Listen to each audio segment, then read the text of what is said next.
തെരഞ്ഞെടുപ്പ് സ്പെഷ്യൽ ബുള്ളറ്റിനിലേക്ക് സ്വാഗതം. തെരഞ്ഞെടുപ്പ് പൊതുവെ സമാധാനപരമായാണ് പുരോഗമിക്കുന്നുള്ളത്. ഉച്ചവരെ അനിഷ്ട സംഭവങ്ങളൊന്നും റിപ്പോർട്ട് ചെയ്തിട്ടില്ല. പക്ഷേ രാവിലത്തെ മഴയുടെ ഒരു ഭീഷണിക്കൊടുവിൽ നല്ല ചൂടാണ്. ഈ ചൂടിനെയും വകവെക്കാൻ കാസർഗോഡ് ഓരോ പോളിംഗ് സ്റ്റേഷന് മുന്നിലേക്ക് മോട്ടോർമാർ എത്തിക്കൊണ്ടിരിക്കുന്നത്. കാസർഗോഡ് ഗോപാലകൃഷ്ണ ഹയർ സെക്കൻഡറി സ്കൂളിന് സമീപത്തെ പോളിംഗ് സ്റ്റേഷന് മുന്നിലാണ് ഞങ്ങൾ ഇപ്പോഴുള്ളത്. ഇവിടെ നല്ല തിരക്കാണ്. ഓരോ പോളിംഗ് സ്റ്റേഷന് മുന്നിലും നല്ല തിരക്കാണ് അനുഭവപ്പെടുന്നത്. ഏകദേശം ഒരു 100 പേരോളം നീളുന്ന ഒരു ക്യൂ പല ദിക്കിലും കാണാൻ സാധിക്കുന്നുണ്ട്. ഈ ജനാധിപത്യത്തിൻ്റെ സംരക്ഷണത്തിന് വേണ്ടി തങ്ങളെന്നും കാവലാളായി മാറും എന്ന് തെളിയിക്കുന്ന രീതിയിലാണ് വോട്ടർമാർ എത്തിക്കൊണ്ടിരിക്കുന്നത്. രാവിലെ തന്നെ ഇതേ രീതിയിലുള്ള തിരക്കായിരുന്നു ഈ മേഖലയിലെ, പ്രത്യേകിച്ചിട്ടും ഈ കാസർഗോഡിൻ്റെ പടിഞ്ഞാറൻ പ്രദേശങ്ങളിലെ ഓരോ ബൂത്തുകളിലും നമുക്ക് കാണാൻ സാധിച്ചിട്ടുള്ളത്. ഒരുപക്ഷെ പതിവിന് വിപരീതമായിട്ട് ഏറ്റവും കൂടുതൽ പോളിംഗ് രേഖപ്പെടുത്തുന്ന ഒരു തെരഞ്ഞെടുപ്പായിട്ട് ഇത് മാറും എന്നാണ് ഈ കാഴ്ചകൾ തെളിയിച്ചുകൊണ്ടിരിക്കുന്നത്. ജില്ല നിലവിൽ വന്നതിന് ശേഷമുള്ള ഓരോ തെരഞ്ഞെടുപ്പും വീറും വാശിയും നിറഞ്ഞതായിരുന്നു.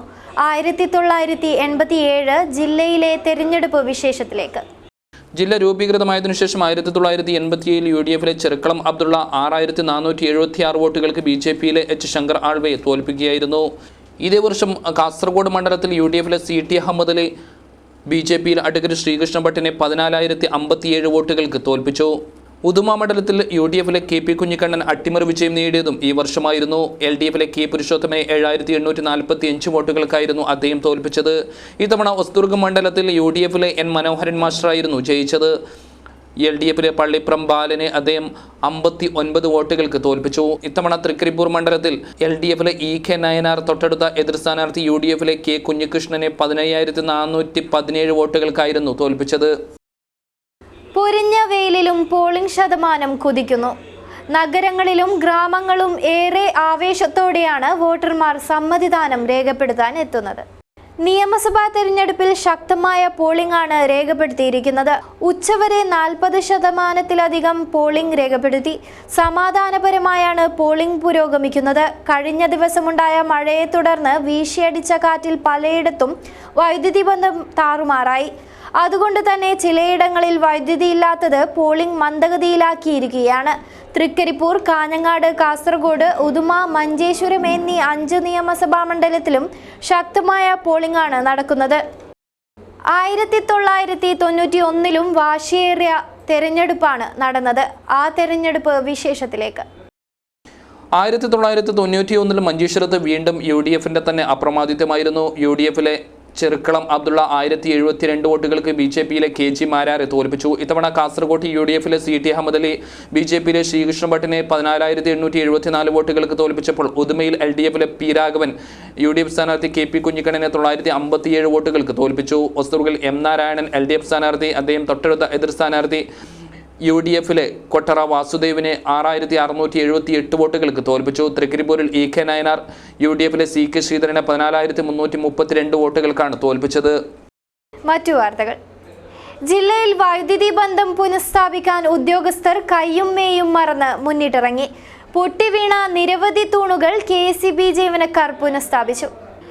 ജില്ലയിൽ തെരഞ്ഞെടുപ്പ് പുരോഗമിക്കുകയാണ്. നഗരത്തിലും പരിസര പ്രദേശങ്ങളിലും നിരവധി സ്ഥലങ്ങളിൽ മുടങ്ങിക്കിടക്കുന്ന വൈദ്യുതി ബന്ധം പുനഃസ്ഥാപിക്കാൻ KSEB-യിലെ ഉദ്യോഗസ്ഥർ സജീവമായി രംഗത്ത് വന്ന് മാതൃകയായി. തെരഞ്ഞെടുപ്പ് ഡ്യൂട്ടിക്കായി വൈദ്യുതി വകുപ്പ് ജീവനക്കാരെ നിയമിച്ചത് KSEB ഓഫീസിലെ ഉദ്യോഗസ്ഥർക്ക് വിനയായി മാറി. അവധിയിൽ പ്രവേശിപ്പിച്ചവരെ തിരികെ വിളിച്ച് ഡ്യൂട്ടി ചെയ്യാൻ ആവശ്യപ്പെട്ടത് പ്രകാരം എല്ലാവരും വൈദ്യുതി പുനഃസ്ഥാപിക്കുന്നതിനായി കഠിന പ്രയത്നം ചെയ്തു. നെല്ലിക്കുന്ന് സെക്ഷനിൽ മാത്രം 58ഓളം വൈദ്യുതി തൂണുകൾ നിലംപൊത്തിയിരുന്നു. ഇവയെല്ലാം പുതുതായി സ്ഥാപിക്കുന്ന തിരക്കിലാണ് ഉദ്യോഗസ്ഥർ. ശനിയാഴ്ചയുണ്ടായ ശക്തമായ ഇടിമിന്നലിൽ Mylatti Vidyanagar 110 kV tower line പൊട്ടിവീണതിനെ തുടർന്നാണ് വൈദ്യുതി തടസ്സം ഉണ്ടായത്. ഇവയെല്ലാം ജീവനക്കാർ പുനഃസ്ഥാപിക്കാൻ നന്നേ പാടുപെട്ടു. ഇന്നലെ രാത്രി ഏകദേശം ഒരു 8 മണിക്കുള്ള ഉണ്ടായിട്ടുള്ള അതിശക്തമായ കാറ്റിലും മഴയിലും ഇലക്ട്രിസിറ്റിയുടെ ഒരുപാട് പോസ്റ്റുകളും ലൈനുകളിലൊക്കെ ഡാമേജ് വന്നിട്ടുണ്ട്. കാസർഗോഡ് സെക്ഷൻ ഓഫീസിൻ്റെ പരിധിയിലാണെങ്കിൽ 8-10ഓളം HT പോസ്റ്റുകളും 48ഓളം LT പോസ്റ്റുകളും ഡാമേജ് ആവുകയും മൊത്തത്തിൽ കാസർഗോഡും നെല്ലിക്കുന്നും ചെർക്കള സെക്ഷൻ ഓഫീസിൻ്റെ പരിധിയിൽ മൊത്തത്തിൽ സപ്ലൈ ഇൻട്രപ്ഷൻ വന്നിട്ടുണ്ട്. അതിൽ ഏറ്റവും കൂടുതൽ ഡാമേജസ് വന്നിട്ടുള്ളത് ഇപ്രാവശ്യമാണ്. അതിൽ HT പോസ്റ്റുകളും LT പോസ്റ്റുകളാണ് ഏറ്റവും കൂടുതൽ ഡാമേജസ് വന്നിട്ടുള്ളത്.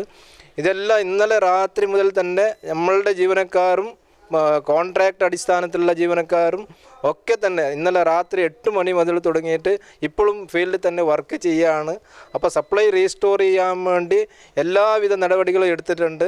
പക്ഷേ ഇത് ഒരു പോസ്റ്റ് HT പോസ്റ്റ് ഡാമേജസ് വന്നത് നമുക്കത് സൈറ്റിലേക്ക് പോസ്റ്റ് എത്തിക്കുകയും പോസ്റ്റ് എറക്ഷൻ നടത്തി രണ്ടാമത് അതേ സ്ഥാനത്ത് കൊണ്ടുവരാൻ വേണ്ടി ഒരു പോസ്റ്റ് റീസ്റ്റോർ ചെയ്യാൻ വേണ്ടി 5-8 ആൾക്കാരോളം നമുക്ക് ആവശ്യം വരുന്നുണ്ട്. അങ്ങനെ 10, 50, 60ഓളം പോസ്റ്റ് നമുക്ക് ശരിയാക്കാൻ വേണ്ടി അതിൻ്റെതായ ഒരു സമയമെടുക്കും. അപ്പോൾ ഇത്രയും സമയം ഒരു നാട്ടുകാരുടെ ഭാഗത്തു നിന്ന് ഒരു സഹകരണം ഉണ്ടാവണം എന്നുള്ളതാണ് നമുക്ക് പറയാനുള്ളത്. നമ്മൾ ഈ സപ്ലൈ സമയത്ത് തന്നെ റീസ്റ്റോർ ചെയ്യാൻ വേണ്ടി എല്ലാവിധ നടപടികളും എടുക്കുന്നുണ്ട്. പല ഭാഗത്തു നിന്ന് മറ്റ് സെക്ഷൻ ഓഫീസിൽ നിന്നുള്ള കോൺട്രാക്ട് അടിസ്ഥാനത്തിലുള്ള ജീവനക്കാരെയും നമ്മളെ ജീവനക്കാരെയും ഒക്കെ വിളിച്ചു വരുത്തിയിട്ട് നമ്മൾ റീസ്റ്റോർ ചെയ്യാൻ വേണ്ടി നോക്കുന്നുണ്ട്. KSEBയിലെ ഏറ്റവും മേലെ തട്ടിലുള്ളവർ മുതൽ താഴെ തട്ടിലുള്ളവർ വരെ സജീവമായി രംഗത്തെത്തി. ഈ ബുള്ളറ്റിൻ ഇവിടെ അവസാനിക്കുന്നു. നമസ്കാരം.